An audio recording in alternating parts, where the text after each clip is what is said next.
Corporal Reed Hallworth, 39, stands in full Queen's Guard regalia. Bearskin hat, crimson tunic, white gloves, every inch perfect. He hasn't flinched in hours. His posture is flawless. His gaze never moves. But his mind, far from still. He watches without watching.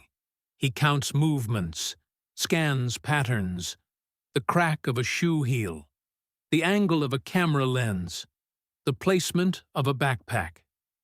His training wasn't just ceremonial. Reed served in Afghanistan, Helmand, Sangin Valley, before protocol wrapped him in red wool. Somewhere in the crowd, he hears it, a voice, not loud, but sharp, aggressive. Man muttering. What a joke, standing there like a statue. Let's see if he's even real. Reed doesn't move. The voice grows closer, slower. Man, you think you're better than us? Just 'cause you wear that coat? Then a plastic cup hits the ground inches from Reed's boot. He still doesn't move. Crowd gasps. But Reed notices more than the voice. He notices the watch on the man's wrist. Military issue, but foreign. He sees the shoes, too clean for a tourist. The walk, calculated, heavy-heeled. Reed, internal monologue. He's not drunk. He's testing me. Reed's point of view. A hot wind moves dust through shattered walls. Gunfire echoes far away. Inside a wrecked structure, Reed crouches beside a bleeding translator, a local named Haroon, only 19. Haroon, shaking. Please, tell my sister I... He doesn't finish. A flashbang goes off outside, screaming. Then, silence. Reed wakes back in London. The crowd clears briefly. Reed adjusts his breathing. No one notices his jaw clenching. His hand trembles, just a twitch, buried beneath the stillness. He sees a child saluting. He does not respond. He sees an elderly woman pause to admire him. He does not blink. But in the reflection of the palace window, he sees that man, still there, still watching. The man smiles and taps something in his coat.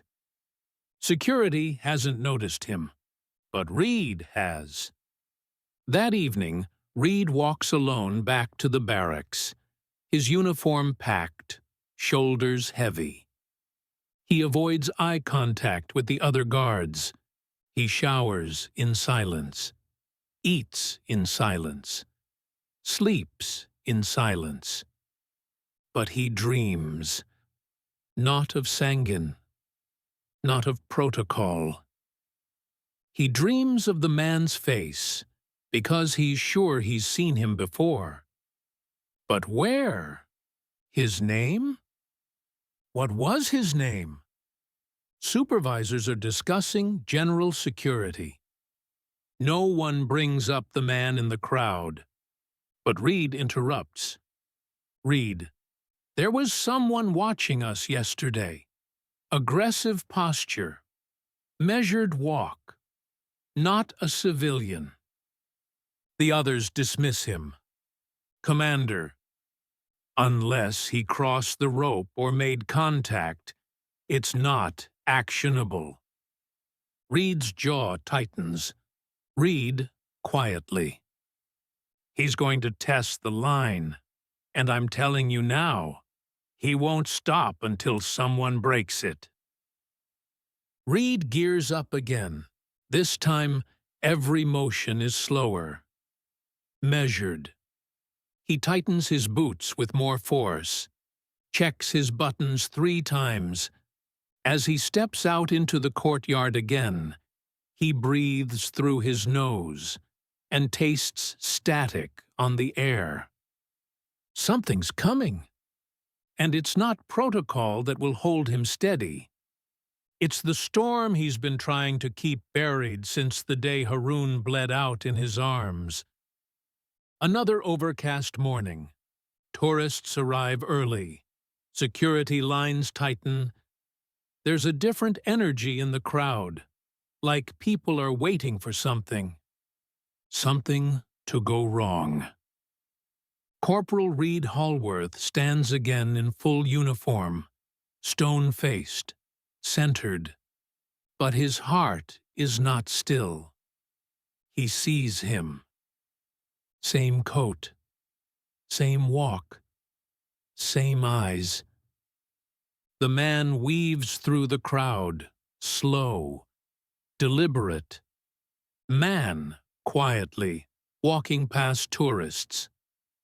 Let's see if the pretty red coat can bleed. The words don't reach Reed's ears, but the expression does. The way the man smiles when no one's looking. He steps forward, slowly.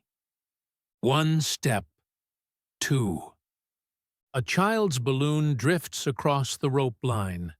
Reed doesn't move, but the man uses the moment. He ducks under the rope. Tourists gasp.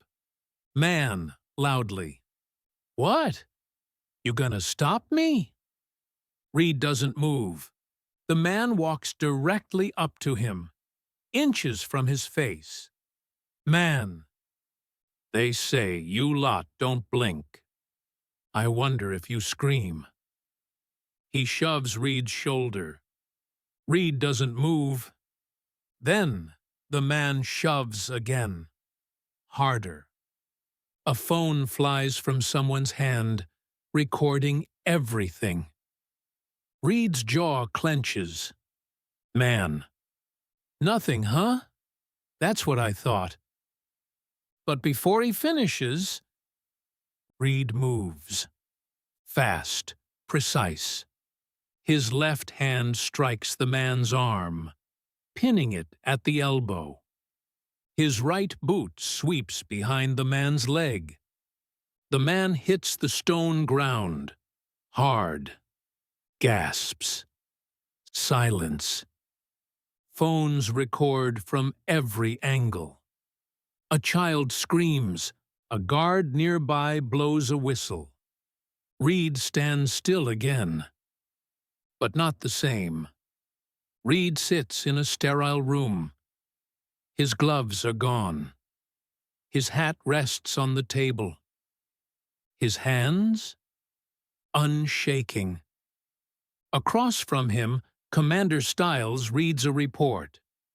Stiles, you're aware this is a violation of ceremonial protocol. Reed doesn't blink. Reed, he breached the barrier, twice. I responded with minimal force. Stiles, the video shows you initiated contact. Reed leans forward. Reed, he pushed me twice. You want me to wait until a child's injured? Stiles hesitates. Stiles, the man's being treated. Possible fractured wrist. Reed doesn't respond. Stiles looks him in the eyes. Stiles, you're going to military court. Full hearing.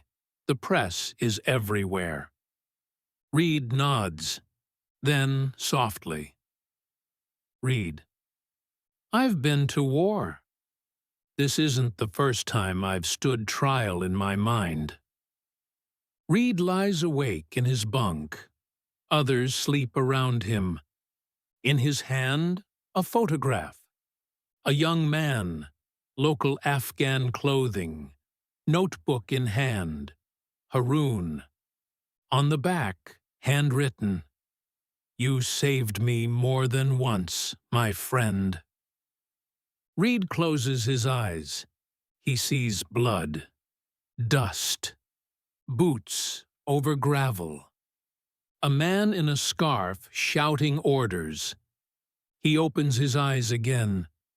The face matches. The man in the crowd. Reed whispers to himself, "Reed, you were there." He sits up, because he remembers now. The man who shoved him isn't just a provocateur. He's a former warlord's runner. And Reed had seen him once, fleeing a burning compound in Helmand. The room is filled. Media, commanders, veterans, diplomats. Reed stands alone, in uniform, hands behind his back. Still. Across the aisle sits the man, arm in sling, smug. The prosecutor begins. Prosecutor.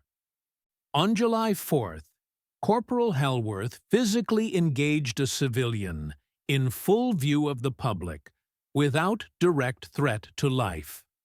Regardless of emotional justification, this action constitutes a breach of protocol.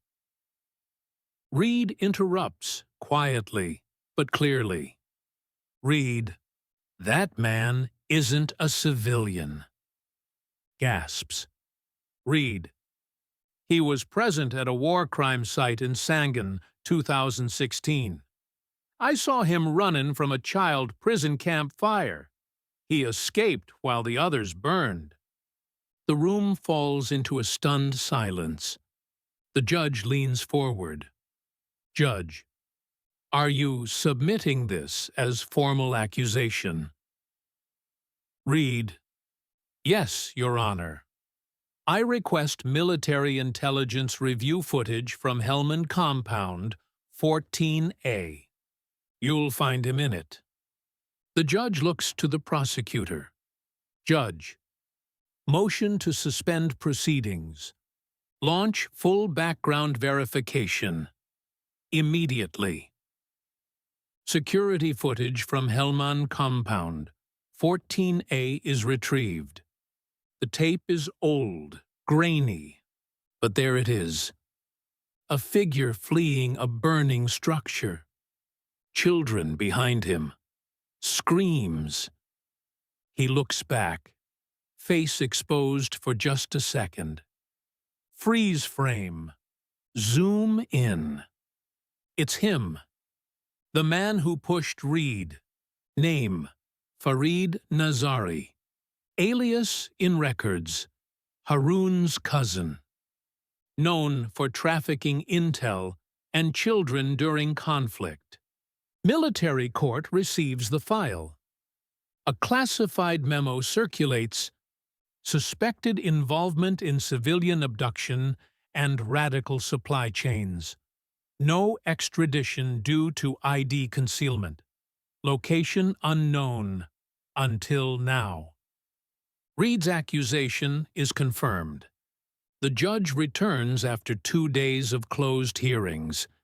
The press is no longer allowed inside. Only military personnel remain. Reed stands tall. Farid, now under detainment, sits handcuffed, visibly pale. The judge speaks. Judge, this court recognizes that Corporal Hellworth acted not only in reflex, but in alignment with battlefield recognition of a verified hostile actor.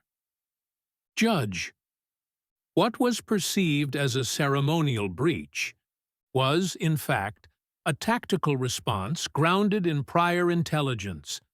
There is no breach of conduct, no disciplinary action. Instead, a pause. Judge, with gravity. This tribunal formally commends Corporal Hellworth for preventing a potential international embarrassment, intelligence breach, and public danger. No applause. No noise. Just respect.